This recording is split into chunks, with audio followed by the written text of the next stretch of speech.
Welcome to YoYo TV.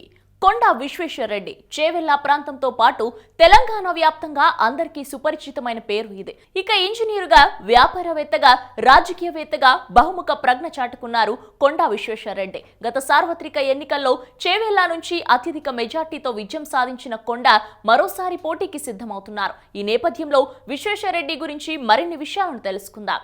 కొండా మాధవరెడ్డి, జయలత దంపతులకు 26 ఫిబ్రవరి 1960న కొండా విశ్వేశ్వరరెడ్డి జన్మించారు. ఇతని తండ్రి మాధవరెడ్డి ఆంధ్ర, మహారాష్ట్రలలో ప్రధాన న్యాయమూర్తిగా పనిచేశారు. అలాగే ఇతని తాత స్వాతంత్ర ఉద్యమంలో పాల్గొన్నారు. అలాగే ఉమ్మడి ఆంధ్రప్రదేశ్ రాష్ట్రంలో ఉప ముఖ్యమంత్రిగా పనిచేశారు. అతని పేరు కొండా వెంకట రంగారెడ్డి. ఇతని పేరు మీదుగానే రంగారెడ్డి జిల్లాకు ఆ పేరు వచ్చింది. ఇక విశ్వేశ్వరరెడ్డి ప్రాథమిక విద్యాభ్యాసం హైదరాబాద్ లోనే కొనసాగింది. హైదరాబాద్ పబ్లిక్ స్కూల్లో 10వ తరగతి పూర్తి చేశారు. ఆ తర్వాత మద్రాస్ యూనివర్సిటీ నుంచి ఇంజనీరింగ్ పట్టభద్రులయ్యారు. అమెరికాలో మాస్టర్ డిగ్రీ పూర్తి చేశారు. ఆ తర్వాత అక్కడే New Jersey institute of technology, NJ మరియు ఎసెక్స్ కౌంటీ కళాశాల నెవార్క్ లో అనుబంధ విభాగంగా పనిచేశారు. వృత్తిరీత్యా ఇంజనీర్ అయిన Konda Vishweshwar Reddy New Jersey institute of technology, NJ Essex county కళాశాల నెవార్క్ సంయుక్తంలో అనుబంధ అధ్యాపకుడిగా పనిచేశారు. అలాగే విజయవంతమైన సాఫ్ట్వేర్ వ్యవస్థాపకుడిగా గుర్తింపు తెచ్చుకున్నారు. ఇంజనీరింగ్ పరిశోధన అభివృద్ధిలో భాగమైన సిటీ రీసెర్చ్ అండ్ సొల్యూషన్స్ అనే సంస్థను స్థాపించారు. అలాగే పలు ఐపీఆర్ల సృష్టిలో పాల్గొన్నారు. ఒక ప్రొఫెషనల్ జనరల్ ఎలక్ట్రిక్ కోసం జీఈ, సిఈఐటి సిఇఓ మరియు మేనేజింగ్ డైరెక్టర్ గా వ్యవహరించారు. అలాగే సిఇఓ మరియు మేనేజింగ్ డైరెక్టర్ గా విప్రో హెచ్సిఐటిలోనూ పనిచేశారు. పేషెంట్ ట్రాన్స్ఫర్ గర్నీ సిస్టమ్ కి సంబంధించి పేటెంట్ పొందాడు. అలాగే ఫార్మాస్యూటికల్ మరియు డ్రగ్ నాలెడ్జ్ ఆధారిత సాఫ్ట్వేర్ కి సంబంధించిన కాపీరైట్ ని సొంతం చేసుకున్నాడు. హాస్పిటల్ సమాచారం మరియు వనరుల ప్రణాళిక సాఫ్ట్వేర్ కి కూడా విశ్వేశ్వరరెడ్డి గుర్తింపు పొందాడు. వీటికి తోడు ఆరోగ్య రక్షణ భారతదేశం వినియోగించే రిజిస్టర్ సాఫ్ట్వేర్ కాపీరైట్ కూడా కొండా పేరు మీదనే ఉంది. ఇవే కాక పలు సంస్థల్లోనూ కొండా పనిచేశారు. విశ్వేశ్వర మంచి క్రీడాకారుడు కూడా. White water kayaking, rafting, rock climbing, trekking, dirt bikes, kite surfing, నాలర్లు అన్వేషించడం, అలాగే పాత కోటలు అధిరోహించడం వంటి సాహస క్రీడలలో చురుకుగా పాల్గొన్నాడు. పెయింటింగ్ గురించి కూడా మక్కువ మరియు అలాగే సంగీత ప్రేమికుడు కూడా. కొండా క్రియాశీలకంగా వ్యవహరించిన సంస్థలు. ఓవైపు వ్యాపారవేత్తగా, ఇంజనీర్ గా రాణిస్తూనే ఎన్నో సంస్థల్లో కొండా చురుగ్గా పనిచేశారు. ఏవి ఎడ్యుకేషన్ సొసైటీ హైదరాబాద్ సభ్యుడిగా ఉన్నారు. జస్టిస్ కొండా మాధవరెడ్డి ఫౌండేషన్ యొక్క ధర్మకర్తగాను, alumni college of engineering, Guindy Madras విశ్వవిద్యాలయంలో సభ్యుడిగా వ్యవహరించారు. ప్రోగ్రెసివ్ తెలంగాణ ఫౌండేషన్ వ్యవస్థాపకుడు మరియు ట్రస్టీగా ఉన్నారు. The institute of health systems కార్యనిర్వాహక మండలి సభ్యుడిగా పనిచేశారు. సేవ్ ద రాక్ సొసైటీ సభ్యుడిగా సేవలు అందించారు. సికింద్రాబాద్ క్లబ్ సభ్యుడిగాను, Nizam club, country club, India habitat centre club వంటి వాటిలో సభ్యుడిగా ఉన్నారు. హైదరాబాద్ 10K రన్ ఫౌండేషన్ వ్యవస్థాపక సభ్యుడు మరియు ధర్మకర్తగా కూడా కొండా వ్యవహరించారు. కొండా విశ్వేశ్వరరెడ్డికి రాజకీయాలు కొత్త కాదు. తన చిన్నప్పుడే తాత రాజకీయ నాయకుడు కావడంతో విశ్వేశ్వరరెడ్డికి రాజకీయాల పట్ల మక్కువ పెరిగింది. తన తాత కొండా వెంకటరంగారెడ్డి ఇల్లు తెలంగాణ రాజకీయ నాయకులు, విద్యావేత్తలు, న్యాయవాదులు, కవులు, సాంఘిక సంస్కర్తలు, రైతులు మొదలైన వారికి ఉద్యమ జన్మస్థలంగా ఉండేది. తెలంగాణ ప్రాంతం కోసం, ప్రత్యేక రాష్ట్రం కోసం, అన్యాయానికి సాక్షిగా తెలంగాణ ప్రాంతం కోసం పోరాటం తన ఇంట్లోనే పురుడు పోసుకోవడం కొండా విశ్వేశ్వరరెడ్డిని బాగా ప్రభావితం చేసింది.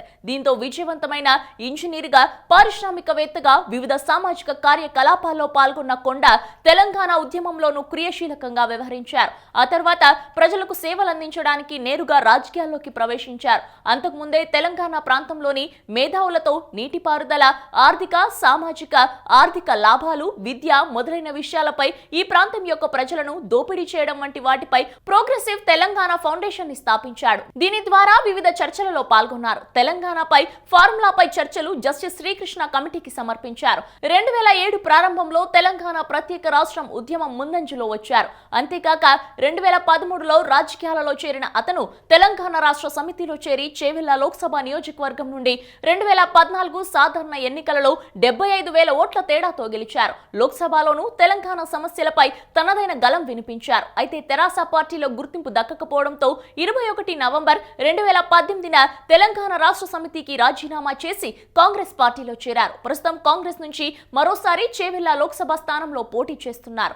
గ్రామీణ కయాకింగ్ మరియు బోటింగ్ ప్రాజెక్ట్ అనే దానిని కొండా ప్రారంభించారు. గ్రామీణులకు, వారు నివసిస్తున్న ప్రాంతంలోని యువతకు ఉపాధి కల్పించే ఆలోచనగా దీనిని చెప్పవచ్చు. ఇది గ్రామీణ యువతకు పట్టణ ప్రాంతాల్లో వలసపోకుండా ఉపాధి కల్పించే చర్యలు కొండా చేపట్టారు. కొట్టేపల్లి గ్రామంలోని 30 మందికి పైగా యువకులు ప్రస్తుతం కరేపల్లి సరస్సులో కయాకింగ్ మరియు బోటింగ్ అందించడం ద్వారా అడ్వెంచర్ క్రీడల కోసం అన్వేషిస్తున్న పట్టణ నివాసులకు సేవలు అందిస్తున్నారు. బోటింగ్ మరియు కయాకింగ్ లో యువకులకు జేకేఎంఆర్ ఫౌండేషన్ శిక్షణ ఇచ్చింది మరియు కోట్పల్లిలో సహా క్రీడలు మరియు గ్రామీణ పర్యాటక గమ్యస్థానంగా చేసి పడవలను నడిపే వారికి ఉపయోగం కలిగచేశారు. అలాగే గ్రామాలను ఓపెన్ డెఫెక్టేషన్ ఫ్రీ ప్రాంతాలుగా మార్చడానికి తన నియోజకవర్గంలోని 900 పాఠశాలలకు టాయిలెట్లను అందించడం కోసం ఒక వినూత్న పరిష్కారం చూపించారు. శిక్షణ పొందిన పారిశుద్ధ్య సాంకేతిక నిపుణుడితో ఈ వ్యవస్థ పనిచేసేలా చేయగలిగారు. అందుబాటులో ఉన్న సాంకేతిక పరిజ్ఞానాన్ని ఉపయోగించుకుని చేవెళ్ల ప్రజలకు సేవ చేశారు. స్థానిక యువతకు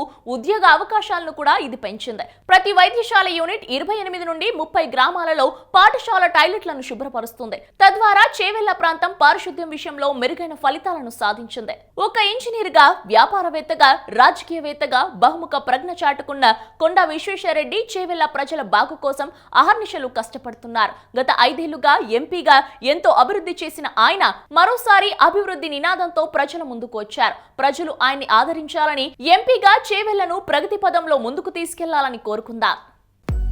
హలో, మిమ్మల్నే ఫిలిం సెలబ్రిటీస్ రియల్ స్టోరీస్ ఏంటో తెలుసుకోవాలనుందా? లేటెస్ట్ గా రిలీజ్ అయ్యే మూవీ రివ్యూస్ నేను చెప్తే వినాలనుందా? ఇంకెందుకు ఆలస్యం, యోయో టీవీని సబ్స్క్రైబ్ చేసుకోండి. అలాగే మర్చిపోకుండా యోయో టీవీ యాప్ ని కూడా డౌన్లోడ్ చేసుకోండి.